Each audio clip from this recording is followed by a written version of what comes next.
Good morning ಎಲ್ಲರಿಗೂ. ಇದು ಸರ್ಕಾರಿ ಸ್ಕೂಲ್ ಪದ್ಧತಿ. ಗುಡ್ ಮಾರ್ನಿಂಗ್ ಸರ್ ಅನ್ನೋದು. ಸೊ ಎನಿವೇಸ್ ಗುಡ್ ಮಾರ್ನಿಂಗ್ ಎಲ್ಲರಿಗೂ. ನಿನ್ನೆ ನಾವು ಗಣಿತದ ಮೂಲ ಪ್ರಕ್ರಿಯೆಗಳನ್ನು ಶುರು ಮಾಡಿದ್ವಿ ಮಕ್ಕಳೇ. ಆನ್ಲೈನಲ್ಲೂ ಸಹ ನಮ್ಮ ತರಗತಿಗಳನ್ನ ನೋಡ್ತಿರ್ತಕ್ಕಂಥ ವಿದ್ಯಾರ್ಥಿಗಳಿಗೆ ಇವತ್ತಿನ ತರಗತಿಗೆ ಸ್ವಾಗತ. ನೆನ್ನೆಯ ತರಗತಿಯಲ್ಲಿ ನಾವೇನು ಮಾಡಿದ್ವಿ, ಹಳೆಯ ತರಗತಿಯಲ್ಲಿ ಗಣಿತದ ಮೂಲ ಪ್ರಕ್ರಿಯೆಗಳನ್ನು ಮಾಡಿದ್ವಿ. ನಾವು ನೋಡಿದ್ವಿ ಗಣಿತದ ಮೂಲ ಪ್ರಕ್ರಿಯೆಗಳಲ್ಲಿ 4 ಇದ್ದಾವೆ. ಯಾವ್ಯಾವು? ಸಂಕಲನ, ಮತ್ತು ಇನ್ನೊಂದು ಹೇಳಿದ್ವಿ, ಸಂಕಲನದ ಸಂಬಂಧಿಕರು ಯಾರಾಗ್ತಾರೆ? ಗುಣಾಕಾರ ಆಗ್ತಾರೆ. ವ್ಯವಕಲನದ ಸಂಬಂಧಿಕರು ಯಾರಾಗ್ತಾರೆ? ಭಾಗಾಕಾರ ಆಗ್ತಾರೆ. ಹೇಳಿದ್ವಲ್ಲ. ಇದಕ್ಕೆ 2 ಕಿವಿ ಕೊಟ್ಬಿಟ್ರೆ ಏನಾಗುತ್ತೆ ಇದು? ಮತ್ತು ಹಿಂಗೆ ಕೊಡ್ಬೋದಾ ಕಿವಿನ? ಮಂಗಣ್ಣ ಆಯ್ತಾ? ಮೀಸೆ ಕೊಡೋಣ ಒಂದು. ಮಿಕ್ಕಿ ಮೌಸ್ ಆಯ್ತಾ ಇದು? ಎನಿವೇಸ್, ಸಂಕಲನ ನೋಡಿದ್ವಾ? ಸಂಕಲನ ಅಂದರೆ ಕೂಡಿಸೋದು. ಯಾಕೆ ಕೂಡಿಸ್ತೀವಿ, ಎಲ್ಲೆಲ್ಲಿ ಕೂಡಿಸ್ತೀವಿ ಅಂತ ನೋಡಿದ್ವಿ. ಭಾಳಷ್ಟು ಲೆಕ್ಕಗಳನ್ನು ನಾವು ಮಾಡಿದ್ವಿ ಮಕ್ಕಳೇ, ಕರೆಕ್ಟಾ? ಬರಿಬೇಕಾದ್ರೆ ನಾವು ಹೇಳಿದ್ವಿ, ಬಿಡಿ ಸ್ಥಾನದ ಅಂಕಿಗಳ ಕೆಳಗಡೆ ಬಿಡಿ ಸ್ಥಾನದ ಅಂಕಿಗಳು, 10ರ ಸ್ಥಾನದ ಅಂಕಿಗಳ ಕೆಳಗಡೆ 10ರ ಸ್ಥಾನದ ಅಂಕಿಗಳು, 100ರ ಸ್ಥಾನದ ಅಂಕಿಗಳ ಕೆಳಗೆ ಆಯಾ ಸ್ಥಾನಗಳ ಅಂಕಿಗಳ ಕೆಳಗಡೆ ಆಯಾ ಸ್ಥಾನದ ಅಂಕಿಗಳು ಬರಬೇಕು. ಕೂಡಿಸ್ಬೇಕಾದ್ರೆ ಕೂಡಿಸ್ಬೇಕಾದ್ರೆ ನಾವು ಎಡಗಡೆಯಿಂದ ಬಲಗಡೆಗೆ ಹೋಗ್ತೀವಿ. ಅಂದರೆ ಈ ಕಡೆ ನಿಮ್ಮ ಬಲಗಡೆಯಿಂದ ಎಡಗಡೆ ಈ ರೀತಿ ಕೂಡಿಸ್ತಾ ಹೋಗ್ತೀರಿ. ಅರ್ಥ ಆಯ್ತಾ? ಮೊದಲು ಬಿಡಿ ಸ್ಥಾನಗಳ ಅಂಕಿಗಳನ್ನು ಕೂಡಿಸ್ಬೇಕು. 10ರ ಸ್ಥಾನ, 100ರ ಸ್ಥಾನ, 1000 ಆ ಥರ. ಸರಿನಾ? ನೆನಪಿರುತ್ತಾ? ಈ ಕಡೆಯಿಂದ ಕೂಡಿಸ್ತಾ ಹೋದರೆ ತಪ್ಪಾಗ್ಬಿಡುತ್ತಪ್ಪ. ಈ ಕಡೆಯಿಂದ ಕೂಡಿಸ್ಬೇಕು. ಆಯಿತಾ? ಸೊ ಇದನ್ನು ಸಹ ನಾವು ಗಮನಿಸಿದ್ವಿ. ಸಾಕಷ್ಟು ಲೆಕ್ಕಗಳನ್ನು ಮತ್ತು ವಾಕ್ಯ ರೂಪದ ಪ್ರಶ್ನೆಗಳನ್ನು ಸಹ ನಾವು ಮಾಡಿದ್ವಿ. ಕರೆಕ್ಟಾ ಮಕ್ಕಳೇ? ಇದಾದ ನಂತರ ನಾವು ಬಂದದ್ದು ವ್ಯವಕಲನಕ್ಕೆ. ವ್ಯವಕಲನದಲ್ಲೂ ಸಹ ಸಾಕಷ್ಟು ಉದಾಹರಣೆಗಳನ್ನು ನೋಡಿದ್ವಿ. ರೈಟ್? ವ್ಯವಕಲನದಲ್ಲಿ ಕೆಲವು ವಿಷಯಗಳನ್ನು ನಿಮಗೆ ಸ್ಕೂಲಲ್ಲಿ ಇದುವರೆಗೂ ಹೇಳ್ಕೊಟ್ಟಿಲ್ಲ. ಅದನ್ನು ನಾನು ಹೇಳ್ಕೊಡ್ತಾ ಇದ್ದೀನಿ. ಏನಂತಂದರೆ, ನೀವು ವ್ಯವಕಲನ ಆದಮೇಲೆ ದೊಡ್ಡ ಅಂಕೆಗೆ ಏನಿರುತ್ತೆ ಚಿಹ್ನೆ, ಅದೇ ಚಿಹ್ನೆನ ಚಿಕ್ಕ ಅಂಕೆಗೂ ಉತ್ತರದಕ್ಕೆ ಹಾಕ್ತಾರೆ. ಪ್ರಶ್ನೆಯಲ್ಲಿ ದೊಡ್ಡ ಅಂಕೆಗೆ ಏನು ಚಿಹ್ನೆ ಇರುತ್ತೋ ಉತ್ತರದಲ್ಲೂ ಸಹ ಅದೇ ಚಿಹ್ನೆನ ಹಾಕ್ತಾರೆ. ಇಲ್ಲಿ ಪ್ರಶ್ನೆಯಲ್ಲಿ ದೊಡ್ಡ ಅಂಕೆ 5 ಇದೆ. 5ಕ್ಕೆ ಏನಿದೆ?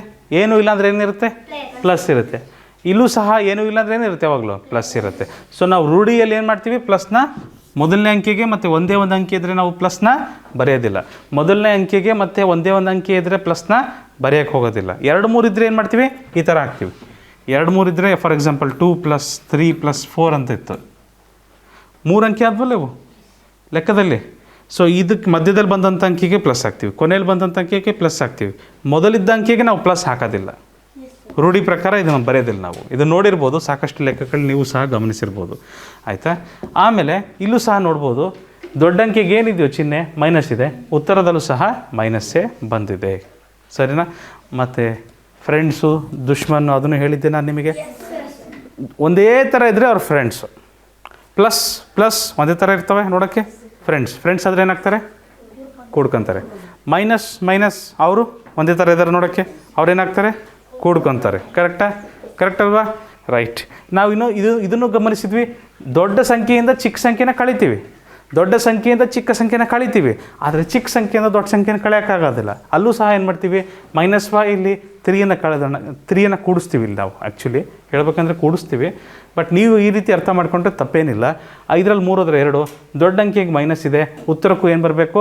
ಮೈನಸ್ ಬರಬೇಕು. ಪ್ರತಿಕ್ರಾಜ್ ಸರಿಯಾಗಿ ಕೂರಬೇಕು. ಹೌದಾ? ರೈಟ್. ಸೊ ಇದೇ ರೀತಿ ಈ ಲೆಕ್ಕಗಳನ್ನು ಸಹ ಮುಗಿಸಿದ್ವಿ ಮಕ್ಕಳೇ ನಾವು ನೆನಪಿದೆ? ದೊಡ್ಡ ಲೆಕ್ಕಗಳನ್ನು ಸಹ ಮಾಡಿದ್ವಿ. ಸತತವಾಗಿ ವ್ಯವಕಲನ ಮಾಡಬೇಕು. ಈ ರೀತಿ ಬಂದಾಗ ಪ್ರಶ್ನೆ ಏನು ಮಾಡಿದ್ವಿ? ಮೈನಸ್ ಫ್ರೆಂಡ್ಸ್ ಅಂತ ಹೇಳಿಬಿಟ್ಟು ಅವರಿಬ್ಬರೂ ನಾವೇನು ಮಾಡಿದ್ವಿ? ಕೂಡಿಸಿದ್ವಿ. ಮೈನಸ್ ಇದ್ದವ್ರು ಇಬ್ಬರೂ ಕೂಡಿಸ್ಕೊಂಡ್ಬಿಟ್ಟು, ಪ್ಲಸ್ ಇತ್ತಲ್ವಾ ಒಬ್ಬರಿಗೆ, ಪ್ಲಸ್ ಇದ್ದವ್ರನ್ನ ಪ್ಲಸ್ಸು ಮೈನಸ್ ಬಂದರೆ ಏನಾಗ್ತವೆ? ಡಿಶುಮ್ ಅವೇನಾಗ್ತವೆ? ಕಳೆದೋಗ್ತವೆ. ಅಂದರೆ ಕಳಿಬೇಕು. ಅಲ್ಲೇನು ಮಾಡ್ಬೇಕು? ನಾವು ವ್ಯವಕಲನ ಮಾಡಬೇಕು. ವ್ಯವಕಲನ ನಾವು ಇಲ್ಲಿ ಮಾಡಿದ್ದೀವಿ. ರೈಟ್? ಈ ಥರ ಸಾಕಷ್ಟು ಲೆಕ್ಕಗಳನ್ನು ತಾಂಡಿದ್ವಿ. ನೋಡಿದ್ರೆ ಇಲ್ವಾ? ನೆನಪಿದೆ ಇದು ಮಾಡಿದ್ದು ನಾವು? ಇದನ್ನು ಮಾಡ್ತಾ ಕೊನೆಗೆ ನಾವು ಇಲ್ಲಿಗೆ ತಲುಪಿದ್ವಿ. ನಿಮಗೂ ಭಾಳ ಸಾಕಾಗಿತ್ತು. ಇದರ ನಂತರ ನಾವು ವಿರಾಮ ಮಾಡ್ಕೊಂಡಿದ್ವಿ. ರೈಟ್? ವಿರಾಮ ತಗೊಂಡಿದ್ವಿ ತರಗತಿಯಿಂದ. ಶುರು ಮಾಡೋಣ. ವಾಕ್ಯ ವೃಂದದ ಪ್ರಶ್ನೆ ಇದು ಯಾವ ರೀತಿ ಇರ್ಬೋದು ನೋಡೋಣ. ವ್ಯವಕಲನದ ಲೆಕ್ಕ ಯಾರು ಬರ್ಕೊಬೇಡಿ, ರಫ್ ನೋಟ್ಬುಕ್ ತಗೊಳ್ಳಿ, ಯಾರು ಬರ್ಕೊಬೇಡಿ ಮಕ್ಕಳೇ. ಒಂದು ಕಚ್ಚಾ ಕೆಲಸ ತಗೊಳ್ಳಿ, ಆಮೇಲೆ ನೋಟ್ಸ್ ಮಾಡೋಣ, ಬೇಕಾದ್ರೆ ತೊಂದರೆ ಇಲ್ಲ, ಆಮೇಲೆ ನೋಟ್ಸ್ ಮಾಡೋಣ, ಸರಿನಾ? ಕಚ್ಚಾ ಕೆಲಸ ತಗೊಳ್ರಿ. ಸರಿ, ಗ್ವಾಟಮಾಲಾದಲ್ಲಿ, ಗ್ವಾಟಮಾಲಾ ಗೊತ್ತಾ? ಬೆಲೀಸ್, ಗ್ವಾಟಮಾಲಾ ಎಲ್ಲಿ ಬರ್ತದೆ? ಸೆಂಟ್ರಲ್ ಅಮೇರಿಕನ್ ಕಂಟ್ರೀಸ್ ಇವೆಲ್ಲ, ಸೆಂಟ್ರಲ್ ಅಮೇರಿಕನ್ ಕಂಟ್ರೀಸ್. ಗ್ವಾಟಮಾಲಾದಲ್ಲಿ 400 ಚದರ ಕಿಲೋಮೀಟರ್ ಅರಣ್ಯ ಪ್ರದೇಶವಿತ್ತು. ಎಷ್ಟು ಚದರ ಕಿಲೋಮೀಟರ್ ಅರಣ್ಯ ಪ್ರದೇಶವಿತ್ತು? 400 ಚದರ ಕಿಲೋಮೀಟರ್ ಪ್ರದೇಶ ಅರಣ್ಯವಿತ್ತು. ನಗರೀಕರಣದ ಕಾರಣದಿಂದಾಗಿ, ನಗರೀಕರಣ ಶಹರೀಕರಣ ಅಂತಾರೆ, ಕೇಳಿದಿರ? ನಗರೀಕರಣ ಶಹರೀಕರಣ ಅಂತ. ನಗರೀಕರಣ ಅಂದರೆ ನಗರ ಮಾಡ್ಕೊತ ಹೋಗೋದು, ಕಾಡು ಕಡ್ದುಬಿಟ್ಟು ಮನುಷ್ಯರು ಇರಂಗೆ ಮಾಡ್ಕೊತ ಹೋಗೋದು, ಜಾಗನ ಮನುಷ್ಯರು ವಾಸಕ್ಕೆ ಸಿಟಿಗಳನ್ನು ಕಟ್ಕೊತ ಹೋಗೋದು, ಊರುಗಳನ್ನು ಕಟ್ಕೊತ ಹೋಗೋದು. ಅದಕ್ಕೇನಂತೀವಿ ನಾವು? ನಗರೀಕರಣ. ಕಾಡಿತ್ತಪ್ಪ ಮುಂಚೆ, ಮರಗಳನ್ನೆಲ್ಲ ಕಡ್ದುಬಿಟ್ಟು ಸಮ ಮಾಡಿಬಿಟ್ಟು ಅಲ್ಲಿ ಬಿಲ್ಡಿಂಗ್ಗಳನ್ನು ಕಟ್ಬಿಡೋದು, ಅದಕ್ಕೆ ನಗರೀಕರಣ ಅಂತ ಅಂತೀವಿ ನಾವು. ಸೊ ನಗರೀಕರಣದ ಕಾರಣದಿಂದಾಗಿ ಕಾಡು ಕಡ್ದಿದ್ದಾರೆ. ಮೊದಲು ಎಷ್ಟಿತ್ತು? 400 ಚದರ ಕಿಲೋಮೀಟರ್. ನಗರೀಕರಣದ ಕಾರಣದಿಂದಾಗಿ 216 ಚದರ ಕಿಲೋಮೀಟರ್ ಅರಣ್ಯ ಪ್ರದೇಶ ನಾಶವಾಯಿತು, ಕಡ್ದು ಹಾಕ್ಬಿಟ್ರು. ಹಾಗಾದರೆ ಉಳಿದ ಅರಣ್ಯ ಪ್ರದೇಶವೆಷ್ಟು? ಹಾಗಾದರೆ ಉಳಿದ ಅರಣ್ಯ ಪ್ರದೇಶವೆಷ್ಟು? 416. 416 216 ಅಲ್ರಿ, 216 ಕಡ್ದಾರ, ಉಳಿದದ್ದೆಷ್ಟು? 400 ಚದರ ಕಿಲೋಮೀಟರ್ ಇದೆ, ಕರೆಕ್ಟಾ? 400 ಚದರ ಕಿಲೋಮೀಟರ್ ಇದೆ ಮುಂಚೆ. ಅದರಲ್ಲಿ ಎಷ್ಟು ನಾಶ ಆಯಿತು? ಎಷ್ಟು ಕಡ್ದಿದ್ದಾರೆ? 216 ಕಡ್ದಿದ್ದಾರೆ. ಇಲ್ಲ, ಅದನ್ನೇನು ಮಾಡ್ಬೇಕು? ಕಡ್ದಿರೋದಂದ್ರೆ ಮೈನಸ್ ಮಾಡ್ಬೇಕು, ಕಳಿಬೇಕು. ನಾನು ಅಷ್ಟು ಕಾಡು ಕಳಿಬೇಕು. 400 ಚದರ ಮೀಟರ್ ಕಾಳಿದು, ಅದನ್ನೆಲ್ಲ ಮಾಡಬಾರ್ದಮ್ಮ, ಕರೆಕ್ಟಾಗಿ ಕೂರಬೇಕು. ಕರೆಕ್ಟಾಗಿ ಕೂರಿ, ಕರೆಕ್ಟಾಗಿ ಕೂರಿ. 400 ಚದರ ಕಿಲೋಮೀಟರ್ ಕಾಡಿತ್ತು, ಅದರಲ್ಲಿ 216 ಚದರ ಕಿಲೋಮೀಟರ್ ಕಾಡನ್ನ ಗೌತಮ್ ಕಟ್ ಮಾಡಿದ್ದಾರೆ, ನಾಶಪಡಿಸಿದ್ದಾರೆ. ಮೈನಸ್ ಮಾಡ್ಬೇಕಷ್ಟು ನಾನು, ಹೌದಾ ಗೌತಮ್? ಹೌದಾ? ಸೊ ಹೇಗೆ ಮೈನಸ್ ಮಾಡೋದು ನೋಡಿ, ಮೈನಸ್ ಮಾಡೋದು ಗೊತ್ತಲ್ಲ ನಿಮಗೆ ಹೇಗಿಂದ. ಸೊ ಇದು 9 ಆಗುತ್ತೆ, ಇದು 10 ಆಗುತ್ತೆ. 10ರಲ್ಲಿ 6 ಹೋದರೆ 4, 9ರಲ್ಲಿ 1 ಹೋದರೆ 8, 3ರಲ್ಲಿ 2 ಹೋದರೆ 1. 184 ಚದರ ಕಿಲೋಮೀಟರ್ ಕಾಡು ಉಳಿತದೆ. ಕರೆಕ್ಟ್? ಕರೆಕ್ಟ್. ಇಲ್ಲಿ ನೋಡಿ, ಗೋಕುಲ್ ಗೌಡರು 4,800 ರೂಪಾಯಿಯ ದಿನಸಿ ಸಾಮಾನುಗಳನ್ನು ಖರೀದಿ ಮಾಡಿದರು. ಗೌಡನು ಆಗಲಿದು. ಓಕೆ, ಅವರು 2,650 ರೂಪಾಯಿ ನಗದು ನೀಡಿದರೆ ಇನ್ನೂ ಎಷ್ಟು ಬಾಕಿ ಹಣವನ್ನು ದಿನಸಿ ಅಂಗಡಿಯವರಿಗೆ ನೀಡಬೇಕು? ನೋಡಿರಿ, ಗೋಕುಲ್ ಗೌಡರು ಇದಕ್ಕೆ ಹೋಗಿದ್ದಾರೆ, ಅಂಗಡಿಗೆ ಹೋಗಿದ್ದಾರೆ. ರೈಟ್? ಚೆನ್ನಾಗಿ ಹಾಕ್ಲಿಸ್ತೀಯಪ್ಪ, ವೆರಿ ಗುಡ್ ಸುಭಾಷ್, ನಿದ್ದೆ ಚೆನ್ನಾಗಿ ಬರ್ತದವಲ್ವಾ? ಹಾಂ ಅಲ್ರಿ? ಸೊ ಗೋಕುಲ್ ಗೌಡರು ಅಂಗಡಿಗೆ ಹೋಗಿದ್ದಾರೆ. ಅಂಗಡಿಗೆ ಹೋಗ್ಬಿಟ್ಟು 4,800 ರೂಪಾಯಿ ದಿನಸಿ ಸಾಮಾನು ತಗೊಂಡಿದ್ದಾರೆ. ಅದ್ರಾಗ ಎಷ್ಟು ರೂಪಾಯಿ ಕೊಟ್ಟಿದ್ದಾರೆ ಅಂಗಡಿಯವರಿಗೆ? 2,650 ರೂಪಾಯಿ ಕೊಟ್ಟಿದ್ದಾರೆ. ಇನ್ನೂ ಎಷ್ಟು ಕೊಡ್ಬೇಕು ಹಂಗಾರೆ ದುಡ್ಡು? ಇದು ವ್ಯವಕಲನದ ಲೆಕ್ಕ, ಗಮನಿಸ್ತಿದ್ದೀರಾ? ದುಡ್ಡು ಎಷ್ಟಾಗಿದೆ? ಬಿಲ್ ಎಷ್ಟಾಗಿದೆ? 4,800 ರೂಪಾಯಿ ಬಿಲ್ ಆಗಿದೆ ಮಕ್ಕಳೇ. 4,800 ರೂಪಾಯಿ ಬಿಲ್ ಆಗಿದೆ. ಅದರಲ್ಲಿ ಎಷ್ಟು ರೂಪಾಯಿ ಕೊಡ್ತಾ ಇದ್ದಾರೆ ಅಂಗಡಿಗೆ? ಎಷ್ಟು ರೂಪಾಯಿ ಕೊಡ್ತಾ ಇದ್ದಾರೆ? 2,650 ರೂಪಾಯಿ ಕೊಟ್ಟರೆ ಅದನ್ನು ಕಟ್ ಮಾಡ್ಬೇಕು ತಾನೆ. ಅದನ್ನು ಮುರ್ಕೊಂಬಿಟ್ಟು ಇನ್ನು ಉಳಿದದ್ದು ಎಷ್ಟು ಅಂತ ಹೇಳ್ಬೇಕು, ಕಟ್ ಮಾಡಬೇಕು, ಮುರಿಬೇಕು, ಕಳಿಬೇಕು. ಇವೆಲ್ಲ ಏನನ್ನು ಸಂಕೇತಿಸ್ತವೆ? ಇದು ವ್ಯವಕಲನದ ಲೆಕ್ಕ ಅಂತ ಸಂಕೇತಿಸ್ತದೆ, ಹೌದಲ್ಲ? ವ್ಯವಕಲನ ಮಾಡ್ಬೇಕು ನಾವಿಲ್ಲಿ. 0 ಇದ್ರೆ 0, 0ರಲ್ಲಿ 5 ಹೋಗೋದಿಲ್ಲ, 10ರಲ್ಲಿ 5 ಹೋದರೆ 5, 7ರಲ್ಲಿ 6 ಹೋದರೆ 1, 4ರಲ್ಲಿ 2 ಹೋದರೆ 2. ಸೊ 2,150 ರೂಪಾಯಿಗಳು. ಏನಪ್ಪ ಬಂದಿದೆಯಾ? Good good good. ಮುಂದಿನ ಲೆಕ್ಕ ನಾನು ಮಾಡೋದಿಲ್ಲ, ತಕ್ಷಣ ನಿಮಗೆ ಕೊಟ್ಬಿಡ್ತೀನಿ, ನೀವೇ ಓದ್ಕೊಂಡು ನೀವೇ ಮಾಡಬೇಕು. ಆಯಿತಾ? ಮಾಡ್ತೀರಾ ಎಲ್ಲರೂ? ರೆಡಿ ಇದ್ದೀರಾ? ಸ್ನೇಹ ರೆಡಿ? ಚಲೋ, ಈ ಲೆಕ್ಕ ನೀವೇ ಮಾಡಿ. ಏನು ಮಾಡ್ತಾರೆ ನೋಡೋಣ. ಪ್ರಶ್ನೆ ಓದ್ಕೊಂತೀರಾ ಇಲ್ಲ ಸುಮ್ಮನೆ ಡೈರೆಕ್ಟ್ ನಂಬರ್ಗಳನ್ನ ಹಾಕಂತೀರಾ? ಪ್ರಶ್ನೆ ಓದಿದ ನಂಬರ್ಗಳನ್ನು ಡೈರೆಕ್ಟ್ ಯಾರು ಹಾಕ್ತೀರಿ? ಎಡುತ್ತೀರಿ ಮುಂದೊಂದು ದಿನ. ಪ್ರಶ್ನೆನ ಓದ್ಕೊಬೇಕು ಸಮಾಧಾನವಾಗಿ.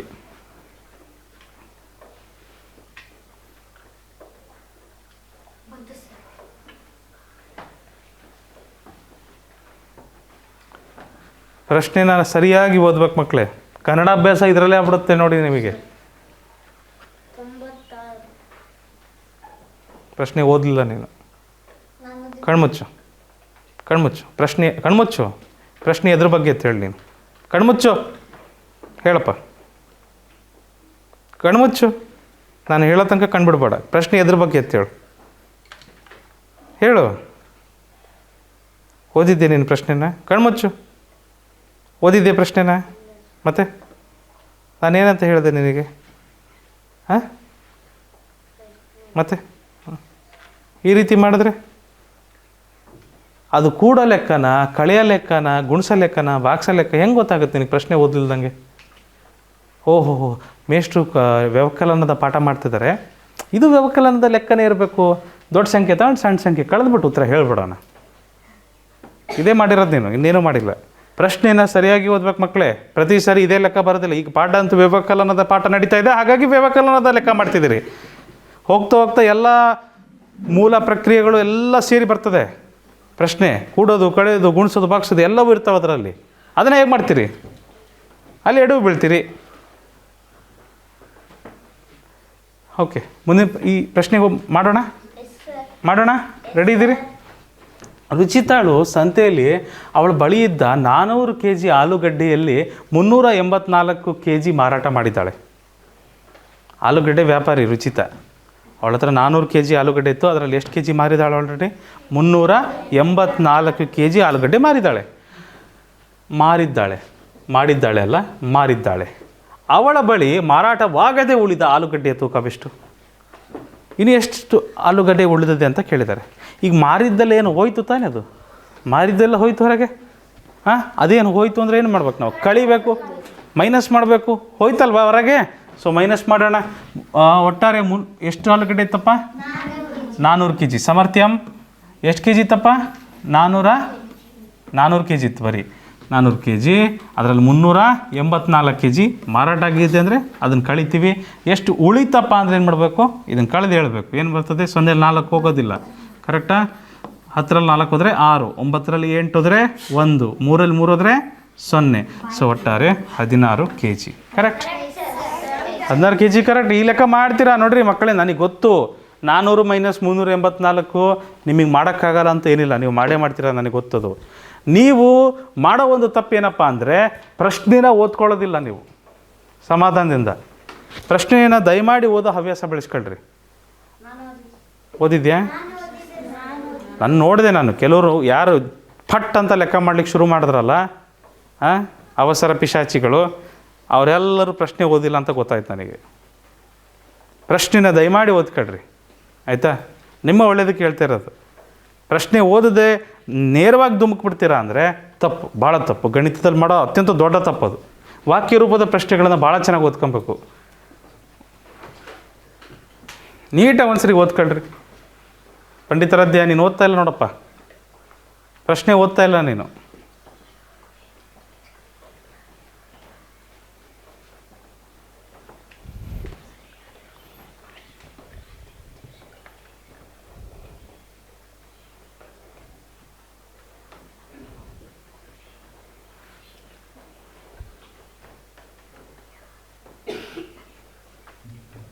ಆಲಮಟ್ಟಿ ಜಲಾಶಯದಲ್ಲಿ 123 TMC ನೀರಿದೆ. 123 TMC ನೀರಿದೆ. ಕೃಷಿ ಕಾರ್ಯಗಳಿಗೆ 25 TMC ನೀರನ್ನು ಹರಿಯಲು ಬಿಡಲಾಯಿತು. ಆಯಿತಾ?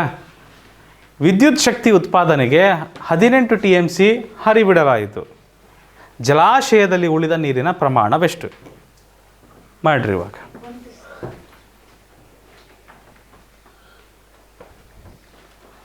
ಓದಲ ಇನ್ನೊಂದು ಸರಿ.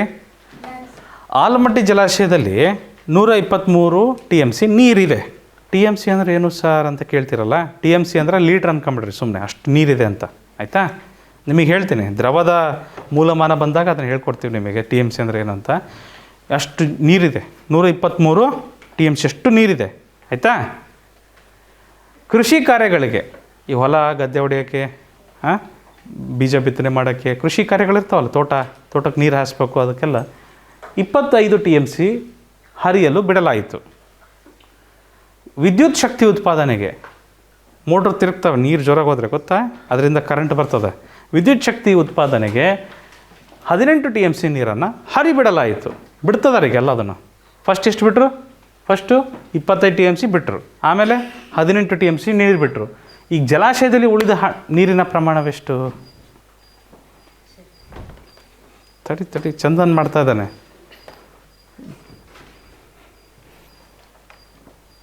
ಈ ಥರ ಲೆಕ್ಕನ ಹೇಗೆ ಮಾಡ್ಬೇಕು ನಾವು ಮಕ್ಕಳೇ? ನಾವು ಈ ಹಿಂದೆ ಮಾಡಿದ್ವಿ ಸತತ ವ್ಯವಕಲನ, ಅದನ್ನು ಇಲ್ಲಿ ನಾವು ಬಳಸಬೇಕಾಗತ್ತೆ, ಆಯಿತಾ? ನಮ್ಮಲ್ಲಿ ನೀರೆಷ್ಟಿದೆ? 123 TMC ನೀರಿದೆ ಮಕ್ಕಳೇ, ಕರೆಕ್ಟ್ ಅಲ್ವಾ? 123 TMC ನೀರಿದೆ. ಅದರಲ್ಲಿ ಫಸ್ಟ್ ಎಷ್ಟು ಬಿಟ್ವಿ ಹೊರಗೆ? 25 ಹೊರಗೆ ಬಿಟ್ಟಿವಪ್ಪ ಅಂದರೆ ಅದನ್ನೇನು ಮಾಡ್ಬೇಕು? ನಾನು ಮೈನಸ್ ಮಾಡ್ಬೇಕಿಲ್ಲ. ನಮ್ಮ ಹತ್ರ 123 TMC ಇತ್ತು, ಅದ್ರಾಗ 25 ಹೊರಗೆ ಬಿಟ್ವಿ ನಾವು. ಉಳಿದದ್ದು ಎಷ್ಟು ಅಂದ್ರೆ ಏನು ಮಾಡ್ಬೇಕು? ಮೈನಸ್ ಮಾಡ್ಬೇಕಿಲ್ಲ ಅದನ್ನು. 25 ಏನು ಮಾಡಬೇಕು? ಮೈನಸ್ ಮಾಡಬೇಕು. ಮತ್ತೆಷ್ಟು ಬಿಟ್ವಿ ನಾವು? ಮತ್ತು 18 ಬಿಟ್ವಿ ನಾವು. 18 ಬಿಟ್ಟಿದ್ದೀವಿ, ಅದನ್ನೂ ಏನು ಮಾಡ್ಬೇಕು? ನಾನು 18 ಮೈನಸ್ ಮಾಡಬೇಕು. ಈ ಲೆಕ್ಕ ಮಾಡೋದು ಗೊತ್ತಾ ನಮಗೆ? ಪ್ರಶ್ನೆನ ಓದ್ಕೊಂಡು ಆ ಪ್ರಶ್ನೆ ವಾಕ್ಯ ರೂಪದಲ್ಲಿತ್ತು, ಅದನ್ನು ಗಣಿತ ರೂಪಕ್ಕೆ ತರಬೇಕು ಮಕ್ಕಳೇ. ನಿಮಗೆ ಆ ಸಾಮರ್ಥ್ಯ ಬರೋದು ಭಾಳ ಮುಖ್ಯ. ನವೋದಯ ಪ್ರವೇಶ ಪರೀಕ್ಷೆ ಅಥವಾ ಯಾವುದೇ ಕಾಂಪಿಟೇಟಿವ್ ಎಕ್ಸಾಮ್ ಆಗಲಿ, ವಾಕ್ಯ ರೂಪದ ಪ್ರಶ್ನೆಯನ್ನು ನೀವು ಸಂಖ್ಯಾ ರೂಪಕ್ಕೆ ತರೋದು ಭಾಳ ಮುಖ್ಯ. ಇದನ್ನು ಯಾರು ಬರ್ಕೊಳ್ಳೋದಿಲ್ಲ ಅವ್ರಿಗೆ ಉತ್ತರ ಬರೋದಿಲ್ಲ. ಇದನ್ನು ಯಾರು ಬರೆಯೋದಿಲ್ಲ ಅವ್ರಿಗೆ ಉತ್ತರ ಬರೋದಿಲ್ಲ. ಭಾಳಷ್ಟು ಜನ ಏನು ಮಾಡ್ತಾರೆ, ಪ್ರಶ್ನೆ ಉದ್ದಂಗೆ ಇದು ವ್ಯವಕಲನದ ಲೆಕ್ಕ, ಇದರಲ್ಲಿ ಇದನ್ನು ಕಳೆದು ಬಿಡೋಣ, ಅದನ್ನೇ ಉತ್ತರ ಹೇಳ್ಬಿಡೋಣ, ಇಲ್ಲ ಇದರಲ್ಲಿ ಇದನ್ನು ಕಳೆದು ಬಿಡೋಣ, ಅದನ್ನೇ ಉತ್ತರ ಹೇಳ್ಬಿಡೋಣ, ಇಲ್ಲ ಇದರಲ್ಲಿ ಇದನ್ನು ಕಳೆದು ಬಿಡೋಣ, ಇಲ್ಲ ಮೂರನ್ನು ಕೂಡಿಸ್ಬಿಡೋಣ. ಏನೇನೋ ಮಾಡಿದ್ರೆ ಬರೋದಿಲ್ಲ. ಪ್ರಶ್ನೆಯನ್ನು ಚೆನ್ನಾಗಿ ಅರ್ಥ ಮಾಡ್ಕೊಬೇಕು, ಆಮೇಲೆ ಉತ್ತರಿಸಬೇಕು. ಸೊ ನೋಡಿ, ಆಲಮಟ್ಟಿ ಜಲಾಶಯದಲ್ಲಿ 123 TMC ನೀರಿದೆ. ಕೃಷಿ ಕಾರ್ಯಗಳಿಗೆ 25 TMCಯನ್ನು ಹರಿಬಿಡಲಾಯಿತು. ಆಮೇಲೆ ನಂತರ ವಿದ್ಯುತ್ ಶಕ್ತಿಗೆ 18 TMCನ ಹರಿಬಿಡಲಾಯಿತು. ಎರಡನ್ನೂ ಮೈನಸ್ ಮಾಡ್ತಿದ್ದೀವಿ ತಾನೆ ಇದರಲ್ಲಿ 123ರಲ್ಲಿ. Minus friends. ಸೊ ಇವರಿಬ್ಬರು ಕೂಡಿಸ್ಕೊಂತೀವಿ ತಾನೆ ನಾವಿಬ್ರನ್ನ. ಇಲ್ಲೇ ಮಾಡಿಬಿಡ್ಲ ನಾನು ಸೈಡಿಗೆ. -25 -18 ಕರೆಕ್ಟಾಗಿ ಎಷ್ಟಾಗ್ತಾರೆ? 5 8 13 3 ದಶಕ 1, ಇದು 4. ದೊಡ್ಡ ಸಂಖ್ಯೆಗೆ ಮೈನಸ್ ಇದೆ, ಇಲ್ಲೂ ಮೈನಸ್ ಇರ್ತೇನೆ. ಕರೆಕ್ಟಾ? ಎಷ್ಟಾಯ್ತು ಇದು? -43 ಆಯ್ತು, ಹೌದಿಲ್ಲ? ಇವರಿಬ್ಬರು ಸೇರಿದ್ರೆ ಎಷ್ಟಾಗ್ತಾರೆ? ಇವರಿಬ್ಬರು ಸೇರಿದ್ರೆ -43 ಆಗ್ತಾರೆ. ಇಲ್ಲೇನಿದೆ? 123 ಇದೆ. 123 -43 ಸೆಕೆಂಡ್ ಸ್ಟೆಪ್. ಹೋದ್ಸರಿ ಮಾಡಿದ್ವಲ್ವ ಈ ರೀತಿ? ಹಳೆ ಲೆಕ್ಕಗಳಲ್ಲಿ ಮಾಡಿದ್ವಿ, ನೆನ್ನೆ ತರಗತಿಲಿ ಆಗಿದೆ. ರೈಟ್ ಸ್ನೇಹ? ಓಕೆ. 123ರಲ್ಲಿ 143 ತೆಗೆದ್ರೆ ಎಷ್ಟು ಉಳಿಯುತ್ತೆ? 80 ಉಳಿಯುತ್ತೆ. ಮಾಡಲಿ ಸೈಡಿಗೆ ಮಾಡ್ತೀನಿ ನೋಡ್ರಿ. 123ರಲ್ಲಿ -43 ಮಾಡಬೇಕು. 3ರಲ್ಲಿ 3 ಹೋದರೆ 0, 12 4 ಹೋದರೆ 8. ನಿಮಗೆ ಉಳಿಯೋದು ಎಷ್ಟು TMC ನೀರು? 80 TMC ನೀರು ಉಳೀತದೆ ಮಕ್ಕಳೇ. ಬಂದಿದೆಯಾ? 80 ಬಂದಿದೆಯಾ? 80 ಬಂದಿದೆ ಅಂದರೆ ಭಾಳ ಒಳ್ಳೆಯದು. ಬಟ್ ಪ್ರಶ್ನೆನ ಅರ್ಥ ಮಾಡ್ಕೊಂಡವ್ರಿಗೆ ಮಾತ್ರ ಬರುತ್ತದು. ಮದನ್, ಪ್ರಶ್ನೆ ಚೆನ್ನಾಗಿ ಅರ್ಥ ಮಾಡ್ಕೊಂಡ್ರೆ ಮಾತ್ರ ಇದನ್ನು ಅದೇ ರೀತಿ ಮಾಡೋಕ್ಕೆ ಸಾಧ್ಯ. ಸೊ ಸಮರ್ಥ್ಯಂ ಸರಿಯಾಗಿ ಕೂರಪ್ಪ, ಸರಿಯಾಗಿ ಕೂತ್ಕೊಳ್ರಿ. ಮುಂದಿನ ಪ್ರಶ್ನೆ ನೋಡಿ, ಮಾಡಿ ಇದನ್ನು.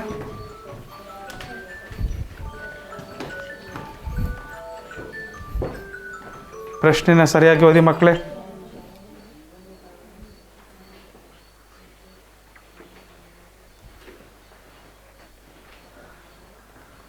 ಕೇಂದ್ರ ಸರ್ಕಾರ ಕರ್ನಾಟಕ ರಾಜ್ಯ ಸರ್ಕಾರಕ್ಕೆ ಒಟ್ಟು 2 ಲಕ್ಷ ಕೋಟಿ ರೂಪಾಯಿಗಳ ಅನುದಾನ ನೀಡಿತು.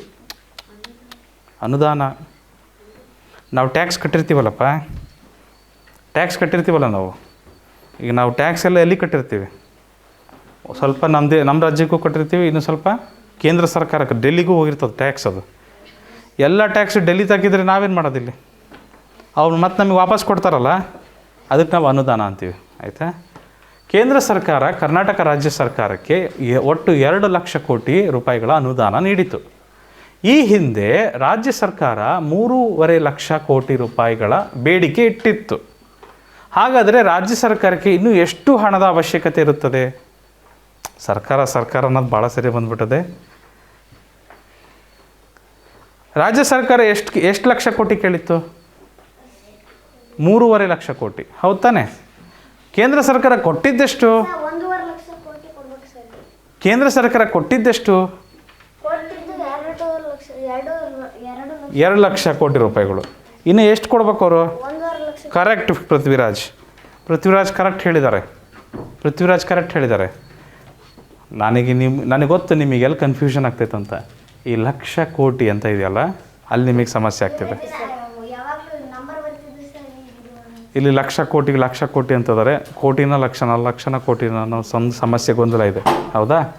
ಒಂದು ಲೆಕ್ಕ ಸುಲಭ ಮಾಡೋಣ. ಮೂಲಮಾನದ ಬಗ್ಗೆ ನಾವು ಚರ್ಚೆ ಮಾಡೋದು ಬೇಡ. ಈ ಲಕ್ಷ ಕೋಟಿ ಅನ್ನೋ ಬದಲು ಏನು ಮಾಡೋಣ ಗೊತ್ತಾ? ಒಟ್ಟು ಇಲ್ಲಿ 200 ರೂಪಾಯಿ ಕೊಡಬೇಕಿತ್ತು ಅಂತ ಹೇಳ್ತೀನಿ. ಆಯಿತಾ? 200 ರೂಪಾಯಿ ಕೊಟ್ಟಿದ್ದಾರೆ. 200 ರೂಪಾಯಿ ಕೊಟ್ಟಿದ್ದಾರೆ. ಈ ಹಿಂದೆ ರಾಜ್ಯ ಸರ್ಕಾರ ಸುಮಾರು 350 ರೂಪಾಯಿ ಬೇಡಿಕೆ ಇಟ್ಟಿತ್ತು. ಎಷ್ಟು ರೂಪಾಯಿ? 350 ರೂಪಾಯಿ ಬೇಡಿಕೆ ಇಟ್ಟಿತ್ತು. ಸೊ ಆಗ ರಾಜ್ಯ ಸರ್ಕಾರಕ್ಕೆ ಇನ್ನೂ ಎಷ್ಟು ಹಣದ ಅವಶ್ಯಕತೆ ಇದೆ? ಈಗ ಹೇಳ್ತೀರಾ ಎಷ್ಟಾಗುತ್ತೆ ಅಂತ? ಎಷ್ಟಾಗುತ್ತೆ? 150 ರೂಪಾಯಿ. ಈಸಿ ಆಯ್ತಲ್ಲ ಈಗ? ತೊಂದರೆ ಇಲ್ಲ. ಇದು ಡೈರೆಕ್ಟ್ ಒಂದು ನ್ಯೂಸ್ ಪೇಪರಲ್ಲಿ ಬಂದಿತ್ತು ಆರ್ಟಿಕಲ್, ಅದರಿಂದ ನಾನು ಕ್ವಶನ್ ಫ್ರೇಮ್ ಮಾಡಿದ್ದೆ. ಬಟ್ ನಿಮ್ಮ ವಯಸ್ಸಿಗೆ ಮೀರಿತ್ತು, ಏನು ತೊಂದರೆ ಇಲ್ಲ, ಬೇಡ ಇದು. ಸೊ 350 ನಮಗೆ ಬೇಕಿತ್ತು. ನಮಗೆ ಬೇಕಿದ್ದೆಷ್ಟು? 350 ರೂಪಾಯಿ. ಅವ್ರು ಕೊಟ್ಟಿದ್ದೆಷ್ಟು ರೂಪಾಯಿ? 200 ರೂಪಾಯಿ. ಹಾಗಾದರೆ ಇನ್ನೂ ಎಷ್ಟು ಬರಬೇಕು? ಇನ್ನೂ ಎಷ್ಟು ಕೊಡಬೇಕು ಅವರು? ಅದನ್ನು ಚೆಕ್ ಮಾಡಬೇಕು. ಅಂದರೆ ಇದನ್ನು ಕಳೆದ್ರೆ ಸಿಗುತ್ತೆ ನಿಮಗೆ. ಅದೆಷ್ಟಿದೆ? 150 ರೂಪಾಯಿ. ಅರ್ಥ ಆಯ್ತಾ? ಈಸಿ. ಮುಂದಿನ ಪ್ರಶ್ನೆಗೆ ಹೋಗ್ಬೋದಾ? ಇಲ್ಲಿ ನೋಡಿ, ಇದನ್ನು ಮಾಡಿ ನೋಡೋಣ. ಈಸಿ ಇದೆ, ಇದು ಭಾಳ ಈಸಿ ಇದೆ.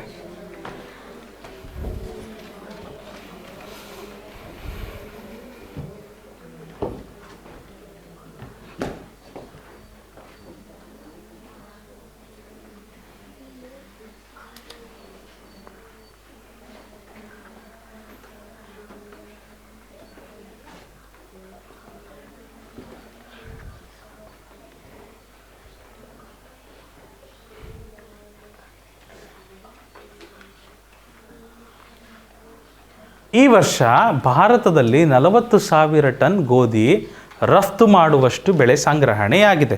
ರಫ್ತು ಅಂದರೆ ಅಲ್ಲಲ್ಲ, ಇದು ಬರೀ ಮಾರಾಟ ಅಲ್ಲಪ್ಪ. ತಡಿಯಮ್ಮ ಸುಷ್ಮಿತಾ, ಪ್ರಶ್ನೆ ಅರ್ಥ ಮಾಡ್ಕೊ ಫಸ್ಟು. ನೋಡಿರಿ, ಕನ್ನಡ ಅಭ್ಯಾಸ ಇಲ್ಲೇ ಆಗ್ಬಿಡುತ್ತೆ ನೀವು ಸರಿಯಾಗಿ ಗಮನ ಕೊಟ್ಟರೆ. ಮ್ಯಾಥ್ಸ್ ಕ್ಲಾಸಲ್ಲೇ ಕನ್ನಡ ಕಲ್ತಂಗೆ ಆಗ್ತದೆ ನಿಮಗೆ. ಆಯಿತಾ?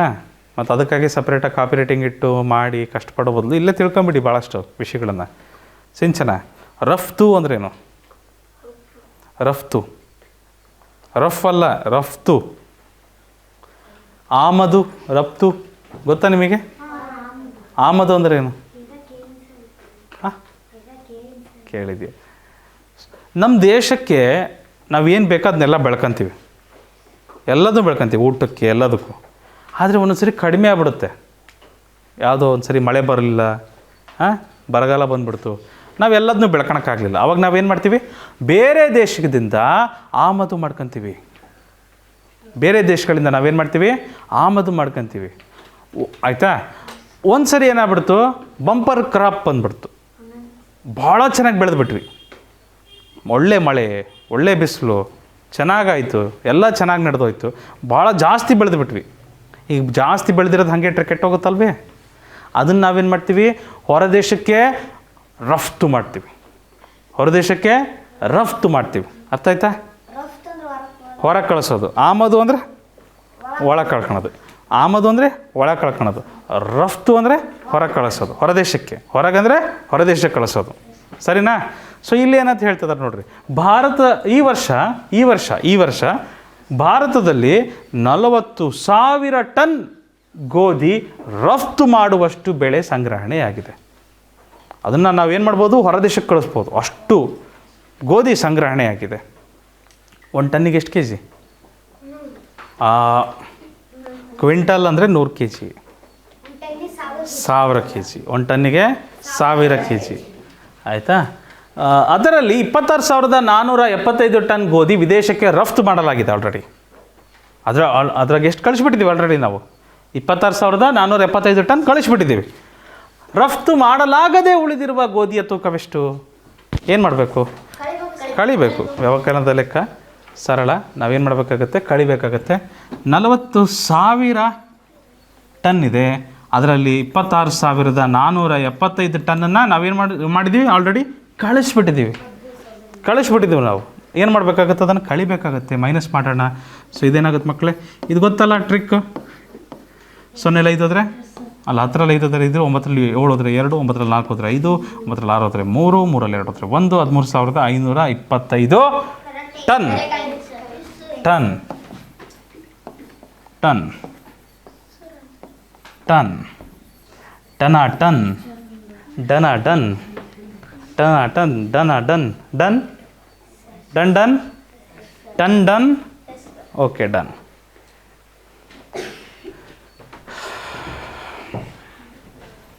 ಇದನ್ನು ಯಾರು ಮಾಡಿ ಉತ್ತರ ಹೇಳ್ತಾರೆ ನೋಡ್ತೀನಿ ನಾನು.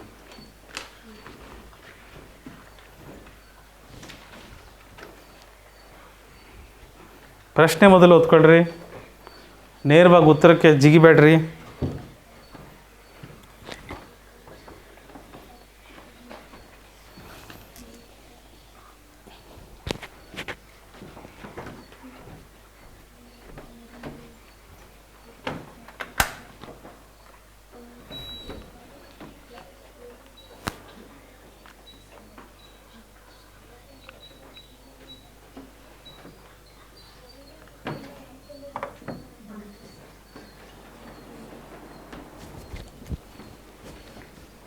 ಬಂತಪ್ಪ?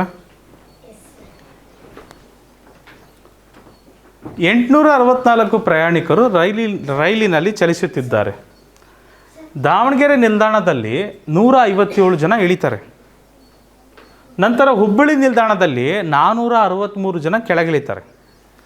ಹಾಗಾದರೆ ರೈಲಿನಲ್ಲಿ ಮುಂದೆ ಸಾಗುತ್ತಿರುವ ಪ್ರಯಾಣಿಕರ ಸಂಖ್ಯೆ ಎಷ್ಟು? ನೋಡಿರಿ, ಫಸ್ಟು ಒಂದು ರೈಲಿದೆ. ರೈಲಲ್ಲಿ ಎಷ್ಟು ಜನ ಇದ್ದಾರೆ?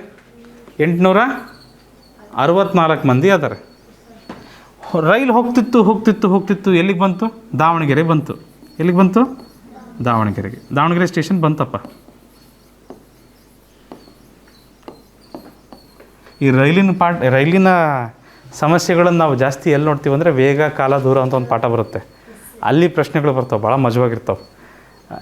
ರೈಲು ಹೋಗ್ತಿತ್ತು, ರೈಲು ದಾವಣಗೆರೆಗೆ ಹೋಯ್ತು. ಕರೆಕ್ಟಾ? ನನಗೆ ಉತ್ತರ ಬೇಡ, ಸಾಕು. ದಾವಣಗೆರೆಗೆ ಹೋಯ್ತು. ದಾವಣಗೆರೆಯಲ್ಲಿ ಎಷ್ಟು ಜನ ಇಳಿತಾ ಇದ್ದಾರೆ?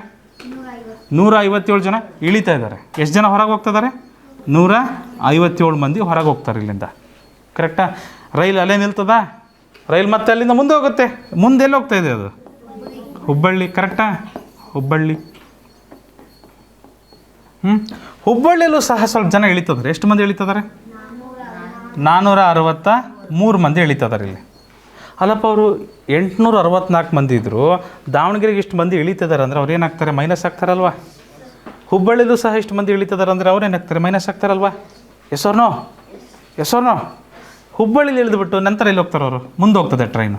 ಆ ಟ್ರೈನ್ ಮುಂದೆ ಹೋಗುತ್ತಲ್ಲ, ಅದ್ರಾಗ ಎಷ್ಟು ಮಂದಿ ಅದಾರೆ ಈಗ ಅಂತ ಪ್ರಶ್ನೆ ಇದೆ. ಹೌದಾ? ಏನು ಮಾಡ್ಬೇಕು ನಾವು?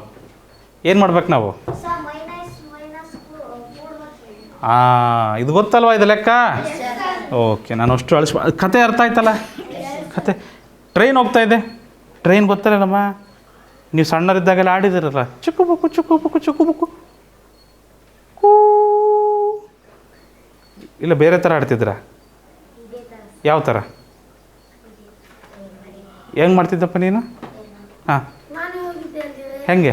ಅಲ್ಲಿ ನಿಂದ್ರಬೇಡ, ಆರಾಮಾಗಿ ಕುಂತು ಮಾತಾಡು. ಹಾಂ, ಚುಕ್ಕುಬುಕ್ಕು ರೈಲ್ ಬಂಡಿ. ಓಕೆ, ಸರಿ. ನೀವು ಆಟಾಡಲ್ಲ ಎಲ್ಲಪ್ಪ, ನೀವು ಮೊಬೈಲ್ನಾಗ ಆಡಿರಿ ಬರೀ ನೀವು. ಎಲ್ಲ ಹೋಗುತ್ತೆ, ಎಲ್ಲ ಪಬ್ಜಿ ಗಿಬ್ಜಿ ದುನಿಯಾ ಇದೆಲ್ಲ ನಿಮ್ಮದು.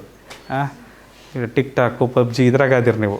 ಹೊರಗೆ ಆಟಾಡೋಕ್ಕೆ ಹೋಗೋದಿಲ್ಲ. ಹೊರಗೆ ಆಟಾಡ್ಬೇಕು, ಚೆನ್ನಾಗಿ ಆಟಾಡ್ಬೇಕು, ಬಿಸಿಲಾಗ ಆಟಾಡ್ಬೇಕು. ಸಂಜೆ ಬಿಸಿಲು ಇರ್ತದಲ್ಲ, ಚಲೋ ಆಟಾಡ್ಬೇಕು. ಫುಲ್ ಸುಸ್ತಾಗಿ ಬೆವತ್ತು ಬಂದು ಸ್ನಾನ ಗಿನ ಮಾಡ್ಕೊಂಬಿಟ್ರೆ ಎಷ್ಟು ಚೇಂಜ್ ಅನಿಸ್ತತೆ, ಹೌದಿಲ್ಲ? ಸಂಜೆ ಭಾಳ ಚೆನ್ನಾಗಿ ಆಟಾಡ್ಬೇಕು. ಬಿಸಿಲು ಮುಟ್ಟಬೇಕು ಮಕ್ಕಳೇ, ನೀವು ಬಿಸಿಲು ಮುಟ್ಟಬೇಕು. ಯಾವ್ದು ಸಿಗುತ್ತೆ ಬಿಸಿಲಿನಿಂದ? ಏನು ಸಿಗುತ್ತೆ ನಮಗೆ? ವಿಟಮಿನ್ ಡಿ ಸಿಗುತ್ತೆ. ಬಿಸಿಲಿಗೆ ಹೋಗ್ಲಿದ್ರೆ ನಿಮ್ಮ ಮೂಳೆ ಎಲ್ಲ ವೀಕ್ ಆಗ್ತವೆ, ಕಾಲು ನೋವು ಬರ್ತವೆ, ಸುಸ್ತಾದಂಗೆ ಆಗುತ್ತೆ. ಅರ್ಥ ಆಯ್ತಾ? ಇಡೀ ಭೂಮಿಗೆ ಶಕ್ತಿ ಎಲ್ಲಿಂದ ಬರ್ತೈತ್ರು? ಸೂರ್ಯನ ಬಿಸಿಲಿನಿಂದ ಬರ್ತದೆ. ಇಡೀ ಭೂಮಿನೇ ಚಾರ್ಜ್ ಆಕತ್ತೆ ಸೂರ್ಯನ ಬಿಸಿಲಿನಿಂದ. ಆಯಿತಾ? ಮತ್ತು ನೀವು ಈ ಭೂಮಿಯ ಒಂದು ಅಂಶ, ನೀವು ಈ ಭೂಮಿಯ ಒಂದು ಭಾಗ. ಬಿಸಿಲು ಕಾಸ್ಕೊಬೇಕು ನೀವು. ಅದರಲ್ಲೂ ಬೆಳಗಿನ ಜಾವ ಬಿಸಿಲು ಬರುತ್ತಲ್ಲ ಕೆಂಪುಗೆ, ಬೆಳಗಿನ ಜಾವ ಕೆಂಪು ಬಿಸಿಲು ಮತ್ತು ಸಂಜೆ ಕೆಂಪು ಬಿಸಿಲು ಭಾಳ ಚೆನ್ನಾಗವು. ಆ ಬಿಸಿಲಲ್ಲಿ ನೀವು ಸಣ್ಣ ಮಕ್ಳು ನೋಡಿದ್ದೀರಾ? ಸಣ್ಣ ಮಕ್ಕಳಿದ್ದಾಗ ಅವರಿಗೆ ಬಿಸಿಲಿಗೆ ಕರ್ಕೊಂಡೋಗಿ ಇಟ್ಕೊತಾರೆ ಹಿಂಗೆ, ನೋಡಿದ್ದೀರಾ? ಎಣ್ಣೆ ಹಚ್ಬಿಟ್ಟು ಒಂದೊಂದ್ಸರಿ ಹಾಂ ಬಿಸಿಲಲ್ಲಿ ಬಿಡ್ತಾರೆ ಅವ್ರನ್ನ. ಯಾಕಂದರೆ ಅದು ವಿಟಮಿನ್ ಡಿ ಸಿಗುತ್ತೆ ಅಂತ ಒಂಥರ ರೀಚಾರ್ಜ್ ಮಾಡ್ದಂಗೆ, ಸೋಲಾರ್ ಚಾರ್ಜ್ ಮಾಡ್ದಂಗೆ ಅದನ್ನು ಮಗುನ. ನೀವು ಹಂಗೆ ಚಾರ್ಜ್ ಆಗಬೇಕು. ಪ್ರಾಣಿ ಪಕ್ಷಿಗಳು ನಾವೆಲ್ಲರೂ ಸೂರ್ಯನಿಂದನೇ ಬದುಕ್ತಿರೋದು, ಗೊತ್ತಾ ನಿಮಗೆ? ಹೆಂಗೆ ಸರ್, ಟ್ಯೂಬ್ಲೈಟ್ ಇಲ್ವ ಸರ್? ಆರಾಮಾಗಿ ಟ್ಯೂಬ್ಲೈಟ್ ಹಾಕೊಂಡು ಇರ್ತೀವಿ ಬಿಡ್ರಿ ಸರ್, ಸೂರ್ಯ ಹಾಕ್ಬೇಕು ಸರ್ ನಮಗಂತ ನೀವು ಹೇಳ್ತೀರಿ. ಸಸ್ಯಗಳು ಆಹಾರ ಉತ್ಪಾದನೆ ಹೆಂಗೆ ಮಾಡ್ತವೆ? ಸೂರ್ಯನ ಬೆಳಕಿದ್ರೆ ತಾನೇ ಸಸ್ಯಗಳು ಬೆಳೆಯೋದು. ನಾವು ಉಣ್ಣೋದೇನು ಮತ್ತೆ? ನಾವು ಉಣ್ಣೋದೇನು? ಸಸ್ಯದಿಂದ ಬಂದಂಥ ಆಹಾರ. ಸಾರ್ ನಾವು ನಾನ್ ವೆಜ್ ಇದ್ದೀವಿ ಸಾರ್, ನಾವೆಲ್ಲ ವೆಜಿಟೇರಿಯನ್ ಅಲ್ಲ, ನಾವು ಆಲೂಗಡ್ಡೆ ತಿಂತೀವಿ, ನಾವು ಆಲೂಗಡ್ಡೆ ಟೊಮೊಟೊ ಏನೂ ತಿನ್ನಲ್ಲ, ಬರೀ ನಾನ್ ವೆಜ್ ತಿಂತೀವಿ. ಅಲ್ಲಪ್ಪ, ನಾನ್ ವೆಜ್ ತಿಂತೀರಲ್ಲ, ನಿಮ್ಮ ಕುರಿ ಕೋಳಿ ಅವು ಸಹ ಏನು ಉಣ್ಬೇಕು? ಅವು ಸಸ್ಯದ ಪದಾರ್ಥಗಳನ್ನೇ ಉಣ್ಬೇಕಾ? ಸೊ ಎಲ್ಲ ಬರೋದು ಎಲ್ಲಿಂದ? ಸಸಿಗಳಿಂದನೇ. ಅದಕ್ಕೆ ಶಕ್ತಿ ಸಿಗೋದು ಸೂರ್ಯನಿಂದ. ಇಂಡೈರೆಕ್ಟಾಗಿ ನಿಮಗೂ ಸಹ ಶಕ್ತಿ ಸಿಗ್ತಿರೋದು ಯಾರಿಂದ? ಸೂರ್ಯನಿಂದ. ಹೌದು ತಾನೇ? ಹಾಂ, ಸಕಲ ಜೀವಚರಗಳೆಲ್ಲ ಸೂರ್ಯನ ಮೇಲೆ ನಿರ್ಭರವಾಗಿದ್ದಾವೆ. ಸೊ ಆಟಾಡ್ರಿ ಚೆನ್ನಾಗಿ. ಎಲ್ಲಪ್ಪ ಹಂಗೆ ಅನ್ಬೇಡಪ್ಪ. ಸಂಜೆ ಹೋಗ್ತಿದ್ದಿಲ್ಲ ಆಟಾಡೋಕ್ಕೆ? ನಿನ್ನೆ ಬಂದಿದ್ದಿಲ್ಲ? ಹೋಮ್ವರ್ಕ್ ಇತ್ತು, ಇವತ್ತು ಹೋಗಿ ಆಟಾಡು, ಚೆನ್ನಾಗಿ ಆಟಾಡು. Okay, good. ನೋಡಿರಿ, ನಾನು ಹೇಳ್ತೀನಿ, ಚೆನ್ನಾಗಿ ಆಟಾಡಬೇಕು. ಮನೆಯಲ್ಲಿ ಪೇರೆಂಟ್ಸ್ಗಳದ್ದು ಭಾಳ ಸಮಸ್ಯೆ ನಿಮಗಲ್ವಾ, ಆಟಾಡೋಕ್ಕೆ ಬಿಡೋದಿಲ್ಲ ಅಂತ. ನಿಮಗೆ ಯಾಕೆ ಹಂಗೆ ಅಂತಾರೆ ಅಂದರೆ, ನೀವು ಹೋದರೆ ಹೋಗೇ ಬಿಡ್ತೀರಿ, ಬರೋದಿಲ್ಲ ವಾಪಸ್. ನೀರು ಕುಡಿಯೋಕ್ಕೂ ಬರೋದಿಲ್ಲ, ಊಟಕ್ಕೂ ಬರೋದಿಲ್ಲ. ಸಂಜೆ ಎಷ್ಟೊತ್ತಿಗೆ ಬಂದಿರ್ತೀರಿ, ನೀವೇನ ಹೌದಾ ಇಲ್ಲ ಅನ್ನೋದಕ್ಕೆ ಗುರ್ತಿಡಿಯೋದು ಕಷ್ಟ ಆಗಿರ್ತದೆ. ಹಂಗೆ ಬಂದಿರ್ತೀರಿ, ಮೈ ಎಲ್ಲ ಕೊಳೆ ಮಾಡಿಕೊಂಡು ಕರ್ರಗಾಗಿ ಬಿಸಿಲಾಗೆ. ಹೌದಾ? ನಿಮ್ಮನ್ನು ಒಳಗೆ ಸೇರಿಸ್ಬೇಕಾ ಬೇಡ ಅಂತ ಯೋಚನೆ ಆಕತ್ತವ್ರಿಗೆ. ಹಂಗಿರ್ತೀರಿ ನೀವು ವಾಪಸ್ ಬಂದಾಗ. ಅವ್ರು ಹೇಳಿದ ಟೈಮಲ್ಲಿ ಆಟಾಡ್ಕೊಂಬರ್ಬೇಕು. ಈ ಸಿಟಿ ಹುಡುಗರು ಏನು ಮಾಡಿಬಿಡ್ತಾರೆ ಅಂದರೆ, ಸೈಕಲ್ ಹಾಕ್ಕೊಂಬಿಡ್ತಾರೆ. ಸೈಕಲ್ ಹಾಕ್ಕೊಂಬಿಟ್ಟು ಸುತ್ತ ಹರಿತಿರ್ತಾರೆ ಸಿಟಿದು ಪೂರ್ತಿ. ಅವರು ಗ್ರೌಂಡಿಗೆ ಹೋದ್ವಿ ಕ್ರಿಕೆಟ್ ಆಡೋದಕ್ಕೆ. ಹಳ್ಳಿ ಹುಡುಗರು ಅವ್ರದ್ದೊಂದು ಏನೋ ಮೈದಾನ ಇರ್ತದೆ, ಅಲ್ಲಿ ಹೋಗಿ ಆಟಾಡ್ತೀರಿ. ಟೈರ್ ಹಿಡ್ಕೊಂಡು ಹೊಡ್ಕೊಂತ ಹೋಗೋದು, ಅದು ಭಾರಿ ಮಜಾ. ನಾನು ಸಣ್ಣನಿದ್ದಾಗ ಒಂದು ಸರಿ ಮಾಡಿದ್ದೆ ಅಷ್ಟೇ, ಆಮೇಲೆ ಮಾಡಲಿಲ್ಲ. ಟೈರ್ ತಗೊಂಡು ಟಕ್ ಟಕ್ ಟಕ್ ಅಂತ ಹೊಡ್ಕೊಂತ ಹೋಗೋದು, 4-5 ಜನ ಸೇರ್ಕೊಂಡ್ಬಿಡ್ತೀರಿ. ಸೊ ನೀನೇನು ಆಡ್ತಿದ್ದೆಪ್ಪ ಊರಲ್ಲಿ? ಹಾಂ, ನೀನೇ ಸುಭಾಷ್. ಏನು ಆಡ್ತಿದ್ದೆ? ಕೇರಮ್ ಆಡ್ತಿದ್ದೆ? ಈಗ ಬುಗುರಿ ಯಾರಿಗೆ ಆಡ್ಸೋಕೆ ಬರುತ್ತಿಲ್ಲ? Oh, very good. ಎಲ್ಲ ನಿನಗೂ ಬರುತ್ತೇನಾ? ನಿನಗೂ ಬರುತ್ತೇನಮ್ಮ? ಹುಡುಗಿಯರಿಗೂ ಬರುತ್ತಾ ಬುಗುರಿ ಆಡ್ಸೋಕ್ಕೆ? Wow, very good, very good. ಭಾಳ ಜನ ಬರ್ತೀವಿ. Very good, very good. ನೋಡಿರಿ, ಬುಗುರಿ ಆಡ್ಬೇಕಾದ್ರೆ ಹುಷಾರಿರ್ಬೇಕು, ಕಣ್ಣಿಗೆ ಬಿದ್ದುಬಿಡುತ್ತೆ ಒಂದೊಂದ್ಸರಿ ಅದು. ಮತ್ತು ಸುತ್ತ ಯಾರೂ ಇರಬಾರ್ದು, ದೂರ ಇರ್ಬೇಕು ಎಲ್ಲರೂ. ಗೋಲಿ ಆಡೋಕ್ಕೆ ಯಾರು ಬರುತ್ತೆ? ಗೋಲಿ ಆಡೋಕ್ಕೆ ಇಷ್ಟು ಚೆನ್ನಾಗಿ ಬರುತ್ತೆ, ಪರವಾಗಿಲ್ಲ. ನನಗೆ ಆಡೋಕ್ಕೆ ಬರಲ್ಲಪ್ಪ, ಅದು ನನಗೆ ಬೆರಳು ನೋವ್ತಾವೆ ಹಿಂಗಂದು ಒಂದು.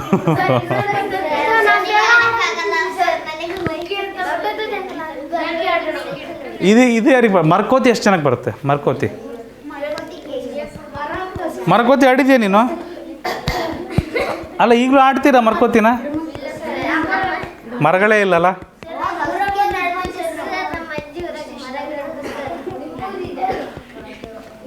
ಬಾಯಲ್ಲಿ ಪೆನ್ ತೆಗಿಯಪ್ಪ, ಬಾಯಲ್ಲಿ ಪೆನ್ ತೆಗಿ. ಓಕೆ, ಗುಡ್, ಪರವಾಗಿಲ್ಲ. ಇಷ್ಟು ಜನ ಆಡ್ತೀರಿ. ನೀನು ಆಡ್ತೀಯಪ್ಪ? ಗೌತಮ್, ನೀನು ಮರತ್ತೀಯ? ಹೈ ಜಂಪ್, ಲಾಂಗ್ ಜಂಪ್ ಅವು ಗೇಮ್ಸ್ ಅಲ್ಲ, ಅವು ಸ್ಪೋರ್ಟ್ಸ್ ಗೇಮ್ಸ್ ಅಲ್ಲ ಅವು. ಸ್ಪೋರ್ಟ್ಸ್ ಅಂದರೆ ಆಟಾಡೋವು ಅಂದರೆ ಇವು ನಮ್ಮ ಕಬಡ್ಡಿ, ಖೋಖೋ, ಚೆಸ್, ಕೇರಮ್, ಇವೆಲ್ಲ ಗೇಮ್ಸ್ ಆಗ್ತವೆ. ಹಾಂ, ನೀವು ಗೆದ್ದರೆ? Very good, very good.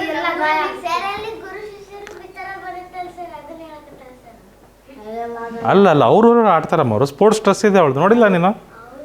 Sports T shirt ಹಾಕಂತ ಅವಳು ನೋಡಿದ್ದೀಯಾ? ಹಾಂ, ಅವರೆಲ್ಲ ಸ್ಪೋರ್ಟ್ಸಲ್ಲಿ ಇದ್ದಾರೆ ಅವರು. ಓಕೆ, ಎಲ್ಲರೂ ಸರಿಯಾಗಿ ಕೂತ್ಕೊಳ್ಳಿ. ವಾಪಸ್ ಬರೋಣ. ಆಟ ಆಯ್ತಲ್ಲ, ಪಾಠಕ್ಕೆ ಬರೋಣ. ಬರ್ರಿ. ಇದನ್ನು ನಾವು ಸಂಖ್ಯಾ ರೂಪದಲ್ಲಿ ಬರೆಯೋಣ ಈಗ, ಆಯಿತಾ? ಸಂಖ್ಯಾ ರೂಪದಲ್ಲಿ ಬರೆಯೋಣ. ಮೊದಲು ಟ್ರೈನಲ್ಲಿ ಎಷ್ಟು ಜನ ಇದ್ದರು? 864 ಜನ ಇದ್ದರು. ಕರೆಕ್ಟಾ ಮಕ್ಕಳೇ? ಆಮೇಲೆ ಎಷ್ಟು ಜನ ಬಂದರು?